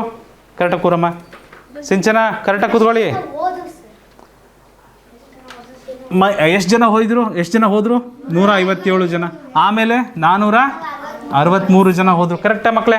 ಹಾಂ, ಇದರಲ್ಲಿ 864ರಲ್ಲಿ 157 ಜನ ಇಳಿದ್ರು, ಆಮೇಲೆ ಮತ್ತೆ 463 ಜನ ಇಳಿದ್ರು. ಈ ರೀತಿ ಲೆಕ್ಕ ಮಾಡೋದು ಗೊತ್ತಲ್ವಾ? ಮೈನಸ್ ಮೈನಸ್ ಮೈನಸ್ ಮೈನಸ್ ಯಾರಿಗಿದೆ ಸುಭಾಷ್? 157ಕ್ಕಿದೆ, ಮತ್ತು 463ಕ್ಕೆ ಏನಿದೆ? ಮೈನಸ್ ಇದೆ. ಕರೆಕ್ಟಾ? ಇವರಿಬ್ಬರೂ ನಾನೇನು ಮಾಡಬೇಕು? ಫ್ರೆಂಡ್ಸ್ ಅಂದಮೇಲೆ ಕೂಡಬೇಕು. ಕರೆಕ್ಟ್. 157ಕ್ಕೆ ಏನು ಕೂಡಿಸ್ಬೇಕಪ್ಪ ನಾನು? 463ನ್ನ ಕೂಡಿಸ್ಬೇಕು. ಕರೆಕ್ಟಾ? ಸೊ 7ರಲ್ಲಿ 3 ಹೋದರೆ 4, 5ರಲ್ಲಿ 6 ಹೋಗಲ್ಲ? ಓಹ್ ಕೂಡಿಸ್ಬೇಕಲ್ಲ. ಸರಿ 7 + 3 10ಕ್ಕೆ 0 ದಶಕ 1. ಥ್ಯಾಂಕ್ಸ್ ಅಪ್ಪ. 6 + 6 12ಕ್ಕೆ 2 ದಶಕ 1. 4 2 6 ಮೈನಸ್ಸಿಗೆ ಮೈನಸ್. ಕರೆಕ್ಟಾ? ಮೈನಸ್ ಹಾಕೋದು ಮರಿಬಾರ್ದು. ಮೈನಸ್ ನೋಡ್ರಿ, ಮೈನಸ್ ಹಾಕೋದು ಮರಿತಿದ್ದೀರಿ ಕೆಲವರು. ಈ ಮೈನಸನ್ನು ಪ್ಲಸ್ನ ಮರೆದ್ರೂ ತೊಂದರೆ ಇಲ್ಲ, ಮೈನಸ್ನ ಮರೆಯೋ ಹಾಗಿಲ್ಲ. ಪ್ಲಸ್ನ ಮರೆದ್ರೂ ತೊಂದರೆ ಇಲ್ಲ, ಮೈನಸ್ನ ಮರೆಯೋ ಹಾಗಿಲ್ಲ. ನೆನಪಿರುತ್ತಾ? ಓಕೆ. ಮುಂದೆ ಏನು ಮಾಡ್ತೀವಿ? ಇಲ್ಲಿದೆ ನೋಡ್ರಿ 864. 864 ಹಾಗೆ ಬರಿತೀನಿ. 864 ಇವೆರಡೂ ಸೇರಿ ಏನು ಬಂತು ನನಗೆ? ಮೈನಸ್ 620. Very good. ಯಾರು ಹೇಳಿದ 620 ಅಂತ? Very good. ಇಲ್ರಿ, 240 ಬರ್ತದೆ ನೋಡ್ರಿ. ಹನುಮಂತು ಇದು ಕರೆಕ್ಟ್ ಐತಿದ? ಇದು ಬಂದಿತ್ತಾ? ಇದು ಕರೆಕ್ಟ್ ಆಯ್ತಾ? ಇದ್ರಾಗ ನೋಡಿ ನಾನು ಹೆಂಗೆ ಮಾಡ್ತಾನೆ. 864 ಮೈನಸ್ 620 ಏನಪ್ಪ ಹನುಮಂತು? ಕರೆಕ್ಟ್ ಐತಪ್ಪ. ಹಿಂಗೆ ಬರ್ಕೊಬೇಕಲ್ಲಪ್ಪ. ಕಳಿಬೇಕಂದ್ರೆ 4ಕ್ಕೆ 0 ಹೋದ್ರೆ ಎಷ್ಟು? ಅಲ್ಲ 4ರಲ್ಲಿ 4 ಅಲ್ಲ, 4ರಲ್ಲಿ 0 ಹೋದರೆ ಎಷ್ಟಪ್ಪ? 4. Okay, very good. 6ರಲ್ಲಿ 2 ಹೋದರೆ 4. 8ರಲ್ಲಿ 6 ಹೋದರೆ ಮತ್ತೆ ಎಷ್ಟು ಬಂತು? ಮತ್ತು ನೀನೇನಂತ ಹೇಳಿದೆ ಅದನ್ನು 644 ಅಂತ ಹೇಳಿದೆ ನೀನು. ಅದು 244 ಇಷ್ಟು ಬಂದಿದೆಯಾ? ಈಗ ಟ್ರೈನಲ್ಲಿ ಎಷ್ಟು ಜನ ಹೋಗ್ತಿದ್ದಾರೆ ಮುಂದೆ? 200. ಅರ್ಥ ಆಯ್ತಾ? ಚಲೇ ಮುಂದೆ ಹೋಗೋಣ. ನೆಕ್ಸ್ಟ್ ಕ್ವೆಶನ್ ಮಾಡೋದು ಗೊತ್ತಾಯ್ತಪ್ಪ? ಹಾಂ, ಓಕೆ ಗುಡ್. ಈ ಪ್ರಶ್ನೆ ನೋಡಿ. ಈ ಪ್ರಶ್ನೆ ಹರ್ಷನು ಓದ್ತೀನಿ ನಾನು ನೀವೇ ಮಾಡಂತ್ರಿ. ಹರ್ಷನು ಒಂದು ತಿಂಗಳಿಗೆ 60,000 ರೂಪಾಯಿಗಳ ಸಂಬಳ ಪಡೆಯುತ್ತಾನೆ. ಎಷ್ಟು ಸಾವಿರ ರೂಪಾಯಿ? 60,000 ರೂಪಾಯಿ. ಮನೆ ಬಾಡಿಗೆಗೆ 3,000 ರೂಪಾಯಿ. ಮನೆ ಬಾಡಿಗೆಗೆ ಎಷ್ಟು? 3,000 ರೂಪಾಯಿ. ರೇಷನ್ಗೆ ಮತ್ತು ಸಾರಿಗೆಗೆ 7,000 ರೂಪಾಯಿ ಖರ್ಚು ಮಾಡ್ತಾನೆ. ಸಾರಿಗೆಗೆ 7,000 ರೂಪಾಯಿ ಖರ್ಚು ಮಾಡ್ತಾನೆ. ಅವನು ಉಳಿತಾಯ ಮಾಡಿದ ಹಣವೆಷ್ಟು?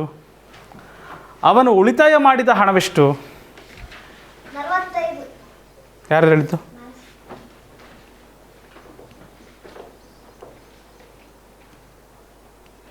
Very good, excellent. 45,000 ಕರೆಕ್ಟಾ? ಒಟ್ಟು ಸಂಬಳ ಎಷ್ಟಿದೆ? 60,000. ಅದರಲ್ಲಿ ಎಷ್ಟು ಖರ್ಚು ಮಾಡ್ತಾ ಇದ್ದಾನೆ? ಬಾಡಿಗೆಗೆ ಎಷ್ಟು ಹೋಗ್ತಿದೆ? 3,000. ಖರ್ಚು ಮಾಡೋದಂದ್ರೆ ಏನು ಮಕ್ಕಳೇ?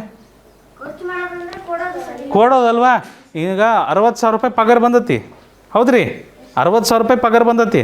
ಹರ್ಷನ ಒಂದು ತಿಂಗಳಿಗೆ 60,000 ರೂಪಾಯಿ ಸಂಬಳ ಪಡೆಯುತ್ತಾನೆ. ಎಷ್ಟು ಪಡಿತಾನೆ? 60,000 ರೂಪಾಯಿ ಪಡಿತಾನೆ. ಮನೆ ಬಾಡಿಗೆಗೆ 3,000 ರೂಪಾಯಿ ಕೊಡಬೇಕು ಅಂದರೆ ಏನಾಗಬೇಕು ಭೈರವಿ? ಮೈನಸ್ ಆಗಬೇಕು. ರೇಷನ್ಗೆ 5,000 ರೂಪಾಯಿ ಕೊಡಬೇಕು. ಕರೆಕ್ಟಾಗಿ ಕೊಡಬೇಕಂದ್ರೆ ಏನಾಗಬೇಕು? ಅದು ಮೈನಸ್ ಆಗಬೇಕು. ರೇಷನ್ಗೆ 5,000 ರೂಪಾಯಿ. ಮತ್ತು ಸಾರಿಗೆಗೆ 7,000 ರೂಪಾಯಿ. Bus charge, auto charge, petrol ಅವೆಲ್ಲ ಸಾರಿಗೆಗೆ ಹೋಗ್ತವೆ. ಸಾರಿಗೆಗೆ ಎಷ್ಟು ರೂಪಾಯಿ? ಪ್ರತೀಕ್ ರಾಜ್ ಎಷ್ಟು ರೂಪಾಯಿ? 7,000 ರೂಪಾಯಿ. ಅದನ್ನು ಸಹ ಏನು ಮಾಡಬೇಕು? ಅವನು ತನ್ನ ಕೈಯಿಂದಲೇ ಕೊಡಬೇಕು. ಎಲ್ಲದನ್ನೂ ಕೊಡಬೇಕು. ಯಾವುದರಿಂದ ಕೊಡಬೇಕು? ಸಂಬಳದಲ್ಲಿ ಬಂದಂಥ ದುಡ್ಡಿನಿಂದ ಕೊಡಬೇಕು. ಕರೆಕ್ಟಾ? ಸಂಬಳ 60,000, ಅದರಲ್ಲಿ 3,000 ಕೊಟ್ಟರು, ಮೈನಸ್ ಮಾಡಿದ್ವಿ. 5,000 ಕೊಟ್ಟರು, ಮೈನಸ್ ಮಾಡಿದ್ವಿ. ಸುಭಾಷ್ 7,000 ಕೊಡ್ತಿದ್ವಿ, ಅದನ್ನು ಮೈನಸ್ ಮಾಡ್ತಿದ್ವಿ. ಈ ಲೆಕ್ಕ ಮಾಡೋಕ್ಕೆ ಬರುತ್ತಾ? ಬಂತ? ಭಾಳ ಜನ ಕನ್ಫ್ಯೂಸ್ ಆಗಿದ್ದಾರೆ. ಸರ್ ಮುಂಚೆ ಬರೀ 2 ಇರ್ತಿದ್ವು, ಮೈನಸ್ ಮಾಡೋವು, ಈಗ 3 ಇದಾವಲ್ಲ, ಹೇಗೆ ಮಾಡೋದು? 3 ಸರಿನೂ ಮಾಡ್ಕೊಬೇಕು. ಈಗ 3 ಏನಿದಾವೆ? ಮೈನಸ್ ಇದಾವ? ಮೈನಸ್ ಇದೆ. ಎಲ್ಲ ಒಂದೇ ಥರ ಇದ್ದಾರೆ. ಒಂದೇ ಥರ ಇದ್ರೆ ಏನಾಗ್ತಾರೆ? ಫ್ರೆಂಡ್ಸ್ ಇದ್ದರೆ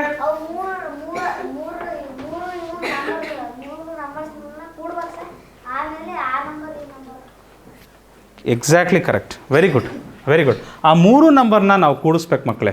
3000 ಸಾರಿ ಎಷ್ಟಪ್ಪ 5000 ಮತ್ತು ಬರೀ 7000 ಅಲ್ಲ, -7000.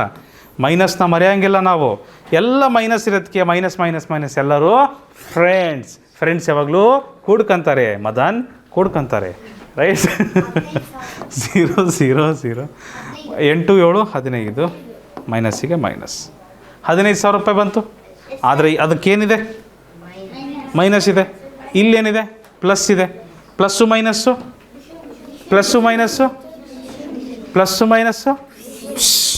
ಕರೆಕ್ಟ್ ಹೌದಾ? Plus minus. So plus minus ಅಂದರೆ ಏನಂತ ಅರ್ಥ?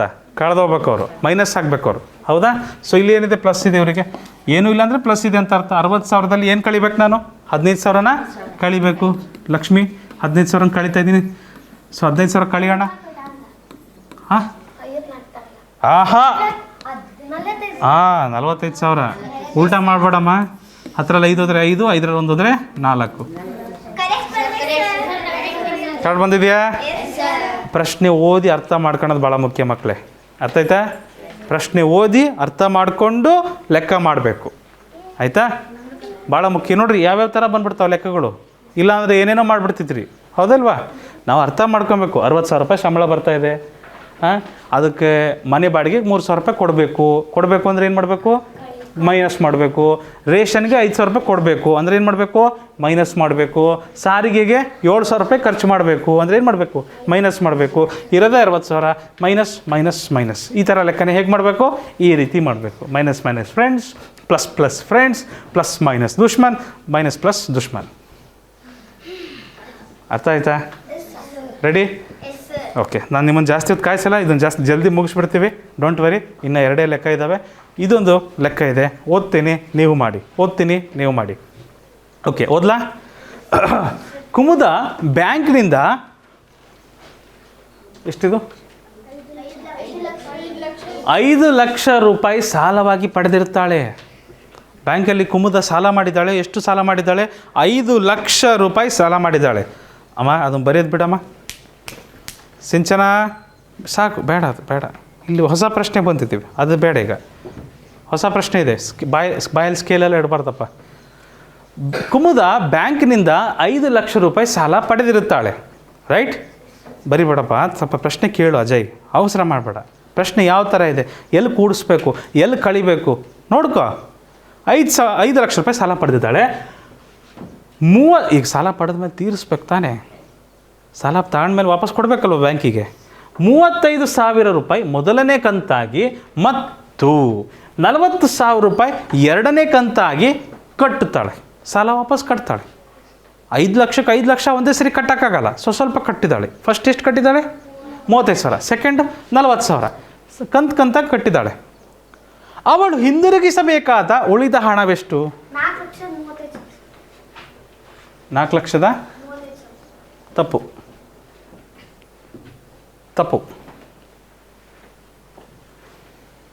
ಮಾಡಿ ನೋಡ್ರಿ. ಕುಮುದ ಸಾಲ ಎಷ್ಟು ತಗೊಂಡಿದ್ದಾಳೆ? 5 ಲಕ್ಷ ತಗೊಂಡಿದ್ದಾಳೆ, ಹೌದಿಲ್ಲ? ಅದ್ರಾಗ ಫಸ್ಟ್ ಎಷ್ಟು ಕಟ್ತಿದ್ದಾಳೆ? 35,000, ಕರೆಕ್ಟಾ? ಆಮೇಲೆ ಎಷ್ಟು ಕಟ್ತಿದ್ದಾಳೆ? 40,000, ಕರೆಕ್ಟ್ ಅಲ್ಲಪ್ಪ? ಕಟ್ತಾ ಇದ್ದಾಳೆ ಅಂದರೆ ಅದ್ರಾಗೆ ಕಳ್ಕೊಂತ ಹೋಗ್ತಾನೆ ನಾನು. ಸಾಲ ಕಡಿಮೆ ಆಗ್ತಾ ಹೋಗ್ತಾನೆ. ಸಾಲ ವಾಪಸ್ ಕಟ್ಟಿದ ಮೇಲೆ ಸಾಲ ಕಡಿಮೆ ಆಗ್ಬೇಕಲ್ವ? ಇನ್ನು 5 ಲಕ್ಷದ್ದು 6 ಲಕ್ಷ ಆಗುತ್ತೆ ಸಾಲ. ಕಡಿಮೆ ಆಗ್ಬೇಕಂದ್ರೆ ಏನಾಗಬೇಕು? ಮೈನಸ್ ಆಗಬೇಕು, ಹೌದಾ? ಎಷ್ಟು ಬಂತಪ್ಪ? ಇನ್ನೊಂದು 10 ಕಡಿಮೆ ಮಾಡಿದ್ದೀನಿ ನೋಡು, ಆಯಿತಾ? 10 ಜಾಸ್ತಿ ಮಾಡಿದ್ದೀನಿ ನೀನು, ಅದಕ್ಕೆ ತಪ್ಪಾಗ್ತದೆ. 4 ಲಕ್ಷದ ಬಂತಾ? Very good. ಹೆಂಗೆ ಮಾಡಿದ್ದೀವಿ? ಕೊಡ ಮೇಲೆ ನೋಟ್ಬುಕ್ ಕೊಡು ನನಗೆ. ಇದು ಕರೆಕ್ಟ್ ಇದೆ. Very good. ಕೆಲವ್ರು ಕರೆಕ್ಟಾಗಿ ಮಾಡ್ತಾಯಿದ್ದಾರೆ. Very good. ಮೈನಸ್ ಲಕ್ಷ್ಮಿ ಏನಾಗ್ತಾರೆ? ಮೈನಸ್ ಏನಾಗ್ತಾರೆ ಅವರು? ಫ್ರೆಂಡ್ಸ್. ಕರೆಕ್ಟೇನಮ್ಮ? ಅವ್ರನ್ನ ಫ್ರೆಂಡ್ಸ್ ಇದ್ದಾಗ ಏನು ಮಾಡ್ಬೇಕು ನಾವು? ಅವ್ರ ಜೊತೆಗೆ ಕೂಡ್ಕೊಂತಾರೆ, ಜೊತೆಗೆ ಮಾತಾಡ್ತಾರೆ, ಅಲ್ವಾ? 0 0 0 5 5 7 7 75,000. ಕರೆಕ್ಟ್ ಅಂತೀರಾ? 75,000 ಮೈನಸ್ ಮಾಡ್ಬೇಕು ಎದ್ರಾಗೆ? 5 ಲಕ್ಷದಾಗೆ ಕರೆಕ್ಟಾ? 5 ಲಕ್ಷ ಬರಿತೀನಿ ನೋಡ್ರಿ, 5 ಲಕ್ಷ ಬರಿತೀನಿ ಮಕ್ಕಳೇ. 5 ಲಕ್ಷದಲ್ಲಿ 75,000ನ ನಾವು ಕಟ್ತಾ ಇದ್ದೀವಿ. ನಾವು ಕಟ್ತಿಲ್ಲ, ಕುಮುದ ಕಟ್ತಾ ಇದ್ದಾಳೆ ಪಾಪ, ನಾವಲ್ಲ. 0ಗೆ 0, 0ಗೆ 0, 0ಗೆ 0. ಇಲ್ಲಿ ನೋಡ್ರಿ, 10ರಲ್ಲಿ 5 ಹೋದರೆ 5, 9ರಲ್ಲಿ 7 ಹೋದರೆ 2, 4ಕ್ಕೆ 4, 4,25,000 ರೂಪಾಯಿಗಳು ಅಷ್ಟು ಕಟ್ಟಬೇಕಾಗತ್ತೆ ಬ್ಯಾಂಕಿಗೆ. ಅರ್ಥ ಆಯ್ತಾ? ಈಸಿ ಇತ್ತಲ್ವಾ? ರೈಟ್. ಸೌಮ್ಯ, ನೆಕ್ಸ್ಟ್ ಹೋಗೋಣ. ಬರ್ಕಂತಿದ್ಯಪ್ಪ, ಬರ್ಕ ಮತ್ತೆ ಬರ್ಕ.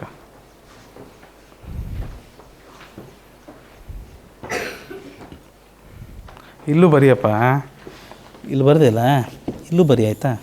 ಡೇಟ್ ಹಾಕಬೇಕು. ಸಾಗರ್ ಪಾಟೀಲ್ ಇವತ್ತು 11 ಡೇಟ್ ಬೇರೆ ಬಿ, ಇವತ್ತು 11ನೇ ತಾರೀಕು. ಓಕೆ, ಮುಂದಿನ ಪ್ರಶ್ನೆ. ಕ್ರೀಡಾಂಗಣದಲ್ಲಿ 30,000 ಆಸನಗಳಿವೆ. ಕ್ರೀಡಾಂಗಣದಲ್ಲಿ 30,000 ಆಸನಗಳಿವೆ. ಆಸನಗಳಂದರೆ ಸೀಟ್. ಕ್ರೀಡಾಂಗಣ ಅಂದರೆ ಸ್ಟೇಡಿಯಂ, ದೊಡ್ಡ ಸ್ಟೇಡಿಯಂ. ದಾವಣಗೆರೆಯಲ್ಲಿ ಒಂದು ಸ್ಟೇಡಿಯಂ ಇದೆ, ನೋಡಿದ್ದೀರಾ? ಬಾಪೂಜಿ ಸ್ಟೇಡಿಯಂ, ಆ ಥರ, ಅದಕ್ಕೆ ಕ್ರೀಡಾಂಗಣ ಅಂತೀವಿ. ಕ್ರೀಡಾಂಗಣದಲ್ಲಿ 30,000 ಆಸನಗಳಿವೆ. ಮಧ್ಯಾಹ್ನದ ವೇಳೆಗೆ 25,564 ಆಸನಗಳು ಭರ್ತಿಯಾದವು. ಅಷ್ಟು ಸೀಟಲ್ಲಿ ಬಂದು ಜನ ಕುಂತರು. 50,000 ಆಸನ ಇದ್ವು, ಕರೆಕ್ಟ್? 50,000 ಇದ್ವು ಅಲ್ಲ, 30,000 ಇದ್ದಾವೆ. 30,000ದಲ್ಲಿ ಎಷ್ಟು ತುಂಬಿದ್ದಾವೆ? 25,500 ಅಷ್ಟು ಸೀಟ್ ತುಂಬಿದಾವೆ. ಹಾಗಾದರೆ ಭರ್ತಿಯಾಗದೆ ಉಳಿದ ಆಸನಗಳ ಸಂಖ್ಯೆ ಎಷ್ಟು? 5,000 ಅಲ್ಲ, 4,436. ಕರೆಕ್ಟ್. 30,000 ಇದಾವಲ್ಲ ಭೈರವಿ, 30,000 ಸೀಟ್ ಇದ್ದಾವೆ. ಎಷ್ಟು ತುಂಬಿದ್ದಾವೆ ಸುಭಾಷ್? ಇಷ್ಟು ತುಂಬಿದ್ದಾವೆ, ಕರೆಕ್ಟಾ? ತುಂಬಿದಾವೆ ಅಂದಮೇಲೆ ನಾವು ಅದನ್ನು ಕಳೆದು ಬಿಡೋಣ. ಉಳ್ದಾವೆ ಎಷ್ಟು ಉಳಿದವಂತ ನೋಡ್ಬೇಕಂದ್ರೆ ಕಳಿಬೇಕು ಇದನ್ನು ನಾವು, ಕರೆಕ್ಟಾ? ಇದು 3 ಇದ್ದದ್ದು ಏನಾಗುತ್ತೆ ಸುಭಾಷ್? ಇದು 9 ಆಗುತ್ತಲ್ವಾ? ದಶಕ ಇಲ್ಲೊಂದು ಹೋಗುತ್ತೆ. ಈ ಕಡೆಯಿಂದ ಕಳಿಬೇಕಪ್ಪ, ಮತ್ತು ಈ ಕಡೆಯಿಂದ ಕಳೆದೀಯಾ? ಈ ಕಡೆಯಿಂದ ಕಳಿಬೇಕಪ್ಪ, ಇಲ್ಲಿಂದಲ್ಲ ಹೋಗೋದು. 10ರಲ್ಲಿ 4 ಹೋದರೆ 6, 9ರಲ್ಲಿ 6 ಹೋದರೆ 3, 9ರಲ್ಲಿ 5 ಹೋದರೆ 4, 9ರಲ್ಲಿ 5 ಹೋದರೆ 4, 2ರಲ್ಲಿ 2 ಹೋದರೆ 0. 4,436. ಕರೆಕ್ಟ್ ಇದೆ. ಬಂದಿದೆಯಲ್ಲಮ್ಮ? ಮಾಡಿದ್ದೀರಾ ನೀವು? ಓಕೆ, ಡೇಟ್ ಹಾಕಿದ್ದೀರಾ? ಗುಡ್. ಇಲ್ಲಿಗೆ ಬರೀತಿದ್ದೀರಿ ನೀವು. ಇದು ಕೊನೆ ಪ್ರಶ್ನೆ ಆಗಿತ್ತು ಮಕ್ಕಳೇ. ಇಲ್ಲಿಗೆ ಈ ಒಂದು ವಿಭಾಗಕ್ಕೆ ಸಂಬಂಧಪಟ್ಟ ತರಗತಿ ಮುಕ್ತಾಯವಾಗ್ತದೆ. ಮುಂದಿನ ತರಗತಿಯಲ್ಲಿ ಗೊತ್ತಿರದ ಮೌಲ್ಯ ಕಂಡುಹಿಡಿಯೋದನ್ನ ನೋಡ್ತೀವಿ.